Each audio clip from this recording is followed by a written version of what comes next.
Hello everyone, good afternoon and Radhe Radhe.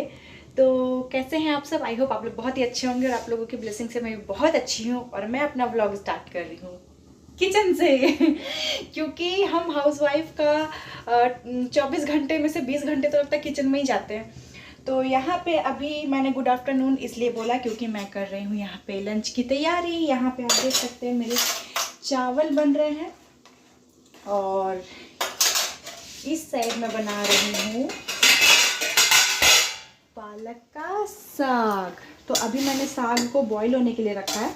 तो जहाँ से मैंने पिछला व्लॉग एंड किया था मैं वहीं से मैंने अपना दूसरा व्लॉग स्टार्ट किया है। तो अगर आपने नहीं देखा तो आप प्लीज़ जाके वो व्लॉग को देखिए, फिर उसके बाद आप ये वाला व्लॉग में कंटिन्यू करना। तो वैसे अगर अभी आप आ गए हो तो आप पहले इसी व्लॉग को देख लो। तो आलू गोभी की सब्ज़ी मैंने बना ली है। तो यहाँ पे मैंने आलू गोभी की सब्ज़ी बनाकर इस बाउल में ट्रांसफ़र करके रख ली है क्योंकि कढ़ाई डेली यूज़ के लिए मेरे पास एक ही है। कढ़ाई को वॉश करके मैंने यहाँ पे साग बनने के लिए रख दिया है। तो एक ही कढ़ाई है तो बड़ा दिक्कत हो जाती है, और दूसरी कढ़ाई है लेकिन वो बहुत बड़ी वाली है। तो वो ना बहुत लोगों का, जैसे बहुत मेंबर का खाना बनता है तभी मैं यूज़ करती हूँ। अभी 2 लोगों के लिए ये वाली कढ़ाई हमारे लिए परफेक्ट है। तो इधर जैसे कि मेरे चावल ऑलमोस्ट हो ही गए हैं और शायद मेरे हस्बैंड भी लंच पे आने वाले हैं खाना खाने के लिए। तो इसीलिए मैं फटाफट अपना काम ख़त्म कर लेती हूँ। फिर आने के बाद अगर उनको खाना रेडी ना मिले तो फिर दिक्कत है। और मुझे भी भूख लगी है क्योंकि मैंने सिर्फ शेक ही पिया है सुबह से। तो अब देखते हैं ये व्लॉग मेरा कहाँ तक जाता है। बाकी आप बने रहिए मेरे व्लॉग में। और तो यहाँ पे मैंने निकाल लिया है लहसुन साग को छौंकने के लिए। लहसुन की 5-6 कलियाँ निकाल लूँगी, उसे छील लूँगी और क्रशर में अच्छे से क्रश करके रख लूँगी। जब तक मेरे साग बॉईल हो रहे हैं तब तक मेरा इधर भी काम चल रहा है। हम हाउसवाइफ में ये टैलेंट होता है कि हम एक साथ मल्टीटास्किंग कर सकते हैं। और मेरे में तो इतना है ना कि मैं जब किचन में घुसती हूँ तो मैं खाली हाथ बिल्कुल भी फ्री नहीं रहती हूँ। अगर मेरे दोनों गैस बिज़ी हैं तो उस टाइम में मैं ऐसा नहीं कि चलो उधर से कुछ कर आते या इधर से कुछ कर आते या बैठ के मोबाइल चला लेते, मेरा बिल्कुल भी ऐसा नहीं है। तो मैं अपना काम वहाँ पे कुछ ना कुछ मिल ही जाता है। अभी लहसुन क्रश करते करते मेरे चावल भी हो गए थे तो यहाँ पे मैंने चावल का पानी भी निकाल दिया है। और जब तक इधर मेरे साग का जो पानी है वो भी पूरा खींच लिया था, सोख लिया था। तो बस अब साग को भी मैंने निकाल लिया है प्लेट में। और यहाँ पे अब मैं उसी कढ़ाई में अभी साग के वजह से कढ़ाई की ये हालत हो गई है। उसी कढ़ाई में मैंने ऑयल डालकर कुछ नहीं सिर्फ प्याज डाला है। प्याज के बाद मैंने ये हरी मिर्च डाल दी है। और ज़्यादा तीखा हम लोग खाते नहीं हैं इसलिए मैंने सिर्फ एक ही मिर्च काट के डाली है और ये तीखी वाली मिर्च थी इसीलिए। और यहाँ पे मैंने जो लहसुन क्रश करके रखे थे वो मैंने डाल दिए हैं। तो ये अभी ना मैंने स्टील वाली कढ़ाई ये न्यू ली है। इसमें पता नहीं, दिखने में तो बड़ा अच्छा लगता है लेकिन बहुत ज़्यादा ये जलता है। मुझे पता नहीं था कि ये इतना ज़्यादा जलेगा। अब मैं क्या करूँ, अभी मैंने न्यू ही ली है तो मुझे कुछ समझ नहीं आ रहा है। तो प्याज और लहसुन को हल्का सा ब्राउन करके मैंने उसमें साग डाल दिया है। और साग को बॉईल करते टाइम में मैंने उसमें नमक ऐड कर दिया था।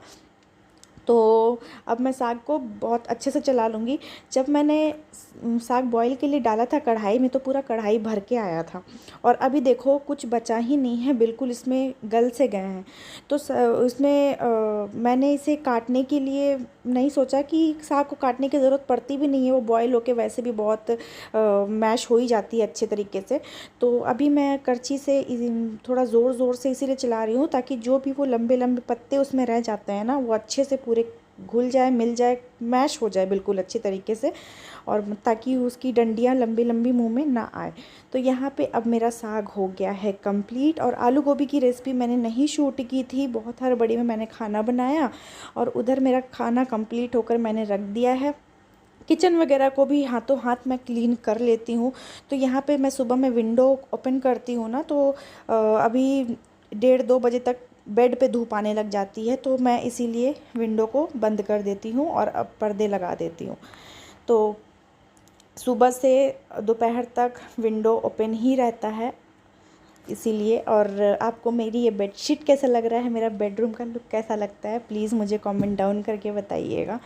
दिखाना चाहती थी, मैंने बोला था आपको पिछले व्लॉग में कि मेरे ना एक साथ 6 मैरीगोल्ड खिले हुए हैं और आप देखो, और अभी भी 1-2 कलियां हैं, जैसे कि आप इन सब जगहों पे देख सकते हो।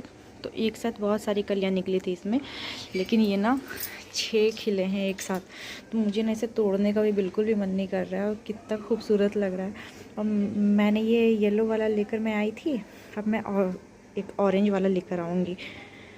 और ये रहा मेरी फुल बालकनी का लुक। मुझे ना जितने भी फ्लावर्स के पॉट दे दो मेरे लिए कम ही है। ये गुलाब के हैं, और इसमें ये पिंक वाला भी लगा हुआ है, ये आप देख सकते हो, एक खिला हुआ है। और ये अपराजिता का है, अपराजिता भी एक यहाँ पे खिली हुई है, तो भी बहुत कम खिल रही है इसमें तो अपराजिता। बट ये मेरा मैरीगोल्ड और ये गुड़हल के हैं। तो फाइनली मैं आ गई हूँ अपना लंच करने के लिए, क्योंकि हस्बैंड को टाइम लगेगा। उन्होंने कहा कि वो 4 बजे तक आएंगे, तो मुझे बहुत ज़ोरों की भूख लगी है। मैंने सोचा कि चलो मैं खा लेती हूँ।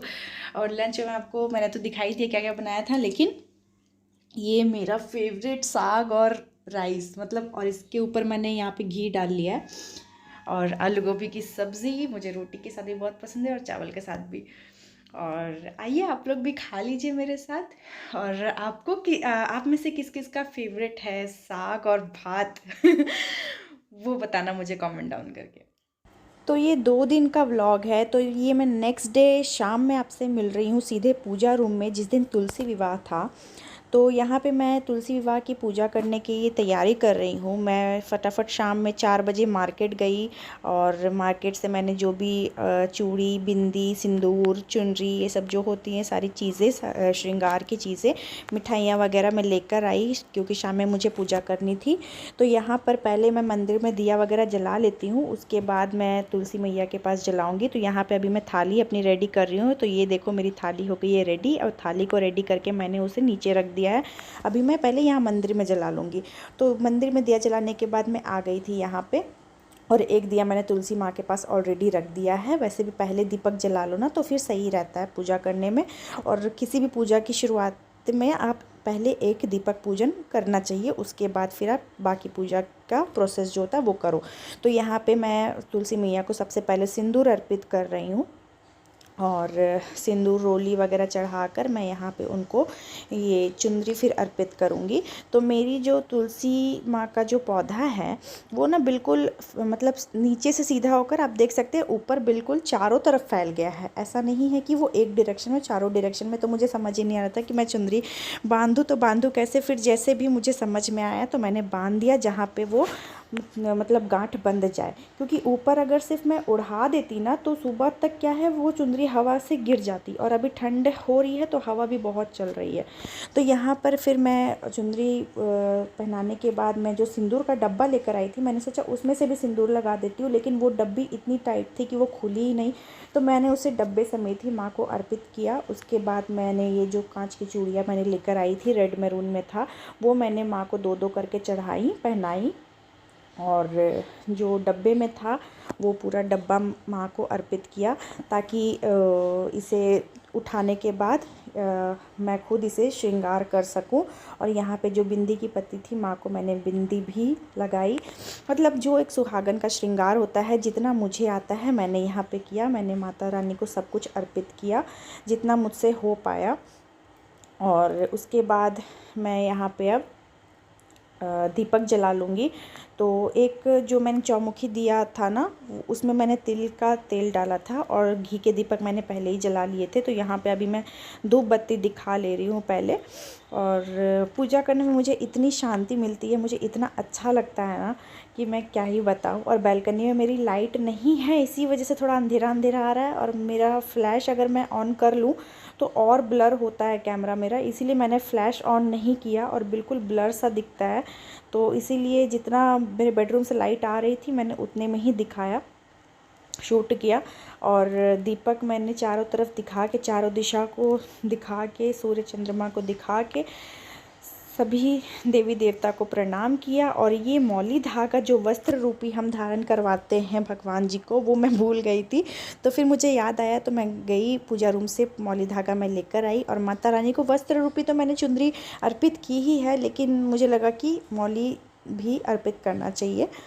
तो जैसा मुझे आता है, फिर मैंने यहाँ पे कपूर की आरती की और मतलब आरती गाई नहीं मैंने, लेकिन बस मैंने आरती दिखाई और यहाँ पे दंडवत प्रणाम करके मेरा पूजा यहाँ पे संपन्न हो जाता है। तो ये अब आप देख सकते हैं मेरी पूजा पूरी कंप्लीट हो गई है और मेरी माता रानी इतनी अच्छी तरीके से हरी भरी हमेशा मेरे घर में रहे, मेरे आंगन में रहे, मुझे और क्या चाहिए। आई होप आपको आज का वीडियो अच्छा लगा होगा। अच्छा लगे तो एक लाइक और सब्सक्राइब ज़रूर कर देना। मिलते हैं आपसे नेक्स्ट व्लॉग में।